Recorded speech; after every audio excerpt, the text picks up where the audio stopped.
Hey everyone, I'm doing a video here. I've been getting my phone blown up with text messages, phone calls, and IMs about what my take is on what's really going on. And it looks like bullshit to me. I don't have to have an expert come over and pick up the cow pie, do an analysis, texture test, and do a sniff test, and maybe even a taste test, and tell me I'm 90% sure that this is bullshit, but I want to get another couple of consultants over here so we can come to a consensus. Bullshit is bullshit. It has its own identity. You don't have to step in it to know what it is. 63 people confirmed have died of this alleged virus. From October to February, that's what his flu season is, and they said, and CDC said that 13,000 to 25,000 people died due to influenza or the complications thereof, like pneumonia, heart failure. Mostly the elderly, those that cannot fight off this virus. Of which there's 47 different strains. So when you get your flu shot, if you read the little pamphlet that comes with it, it tells you there is no guarantee that it's going to protect you from one of the 47 strains. You have 1 out of 47 chances of getting immunity against the virus. Your odds at the Keno tables are better, or roulette tables in Vegas are better than 1 out of 47. So be that as it may, I see the lockdown of this country. 25,000 people. No one said that we should shut down the country. That we should shut down people gathering together. We have 63 confirmed alleged deaths due to COVID-1. I'm not buying it. I'm not buying it. This is either a cover for a financial collapse, which I've been saying was going to happen, because when you have a fiat currency that's backed by nothing of an intrinsic value, eventually it's going to collapse. And somebody's going to have to take the fall. Well, look at this. We've got a global economy. We have a global economy where each country depends upon the other, and they also have a central bank, and they also have fiat currencies that's not backed by anything. So $260 trillion is what the world is in debt to. But to whom? The robber barons, the banking oligarchs, the ones that set up these central banks. So eventually everything has to collapse. Do you know that only 3% of all of our money is actually in paper? And they're nothing but notes of debt anyway. If you look on it, it says Federal Reserve note. Look at Black's Law Dictionary, and it says note denotes debt, like a promissory note, a car note, a house note. Uh, Basically, what our money is just paper that's backed by the credit and faith of the American people. It is our sweat equity. It is our labor that actually moves their fiat currency. And we were made surety against the debt back in 1933. Look up House Joint Resolution 192. But eventually, all fiat currencies fail because it's not backed by anything, and they can print it into infinity. So when the economy collapses, as it's going to do, I predict, they're going to try to blame it on this virus that does, in my opinion, doesn't exist. And if it does exist, it's man-made, and it wasn't created in China. It's not because some guy cooked a bat in a slow cooker and consumed it, and then all of a sudden he developed this virus. It's total bullshit. Wuhan was one of the cities that this virus started in, and they have put out so much propaganda about people being about they setting up crematoriums and having companies produce body bags instead of cell phones. It's all crock. It's all crock, and we're being sold a big line of bullshit. I don't know any other way to say it.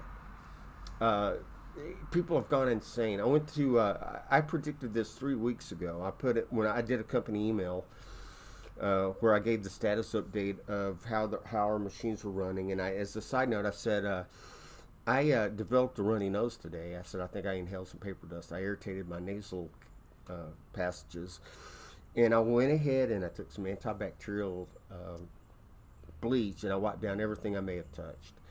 And on top of that, I tried to go to Walgreens and buy some hand sanitizer 3 weeks ago. They were totally sold out. They've been sold out for 2 weeks, and that's where it is all over. But I told everybody in my email that I don't think this virus is the real deal, but you need to at least have some provisions in case they do a lockdown. And I got so many people that came up to me and said, Dale, you nailed it. Exactly. People have gone crazy. You cannot find toilet paper. Can't find paper towels. Can't find rubbing alcohol. And I don't know. I guess I'm not in the loop. What exactly is there a secondary purpose for toilet paper that I don't know about? And I mean, have I been kept in the dark all this time? If I had to choose between toilet paper or a can of beans, I'm going to pick the beans. Just me. I don't know. I guess I'm crazy. Sorry, I'm taking a dip. I'm not in a good place right now because everything's gone insane. Either this is one of the biggest psyops of all time, or the white hats are actually going to do a mass arrest if you follow QAnon. I don't know. I haven't gone all in like some people have. I know how this financial system works. I know what the end game is, and I know that from predictive programming that they've talked about a pandemic that they would use to bring in the New World Order. There's been books that talked about that currency, the paper fiat dollars that we use, which, by the way, dollar is a unit of measurement. So many grains of gold, so many grains of silver makes up a dollar. And back in the day, you could take a dollar and actually get real money. And that ended in 1933. Anyway, I digress. What they're going to claim is that currency can spread this virus, and therefore everything needs to be digital. Only 3% of all of our currency is actually printed in paper. The rest of it is just numbers on the computer screen. And now that the world is $260 trillion in debt.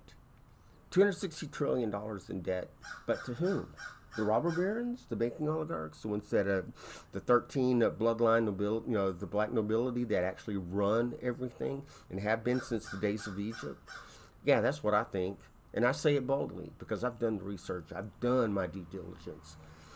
What people need to do is they need to prepare, and they need to stand up and be counted. They need to talk about it. They're trying to separate it. Say, no, we don't need to be as far away from other people as possible so you won't spread this virus. No, they don't want us talking. They don't want us getting together and coming to a consensus that we're getting screwed over.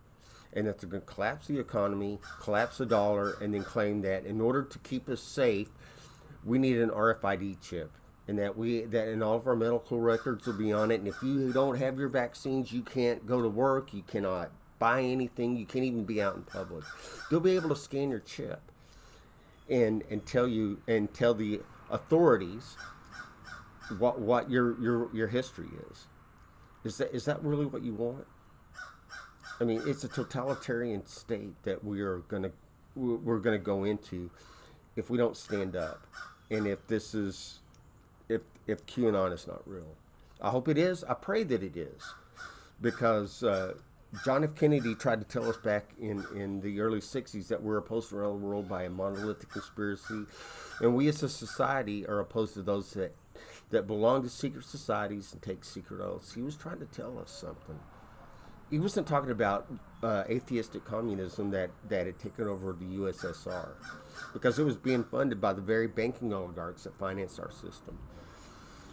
And he was killed because he tried to take us away from the Federal Reserve. He had over $4.2 billion posted in silver certificates. He couldn't kill the Fed, but what he could do is he could bypass it. And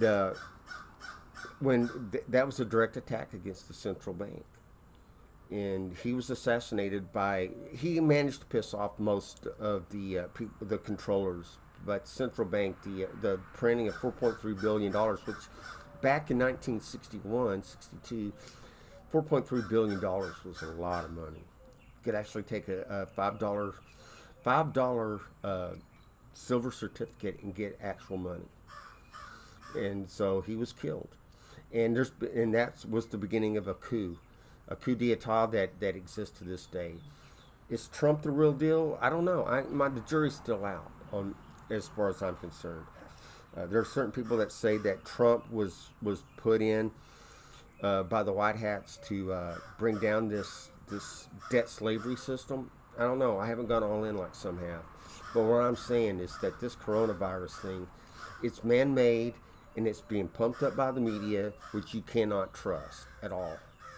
If you have any questions, shoot me an IM or put a comment. But uh, due to the predictive programming and the stuff that I've learned, this was all in the making in order to bring us into this globalist system of a one world currency and a one world government. Say a prayer for this country. Say a prayer for the people that you love. They've changed so much in the laws now that if you sneeze in a public place, they can call the police and have you whisked away and put into quarantine, and you may never be seen again. People like me that speak out, they would love to put me in quarantine, and anybody that made an inquiry about what happened to Dale Smith, and be like, well, he succumbed to the coronavirus, and we had to cremate his body in order to keep the virus from spreading. Do you know that the United States government back in 2009, 2010 bought 35,000 guillotines? I saw the paperwork myself. 17,500 are stored in Idaho, and the other 17,500 are stored in Georgia. Why would the United States government, and they bought them from France, why would the United States government need 35,000 guillotines? Now, I'll leave that to you to think about why they would need that, why they would want that. And the FEMA camps have been open. There's over 800 FEMA camps that exist above ground. Don't know how many exist underground. Like I said, say a prayer for this country. I know of what I speak. I've spent the last 8 years, thousands of hours of time trying to connect the dots, and it's like a great big puzzle. But I don't have the picture of the box, so I have to build the outline by the straight edges and then try to build everything towards the middle. And it's a very arduous way to go about trying to figure things out. And you have to attack every issue from every angle possible. But it all comes down, I always seem to meet at the same place. Anyway, again, love you guys. And it's the reason I put myself out there on the line. And I say the things that I do, and I post the things that I do because I care about people. I've lived my life. God could take me home tomorrow, and I would feel like I lived a full life. What I care about are those that I leave behind. Anyway, love you all, and God bless the United States, and God bless you all. Talk to you later.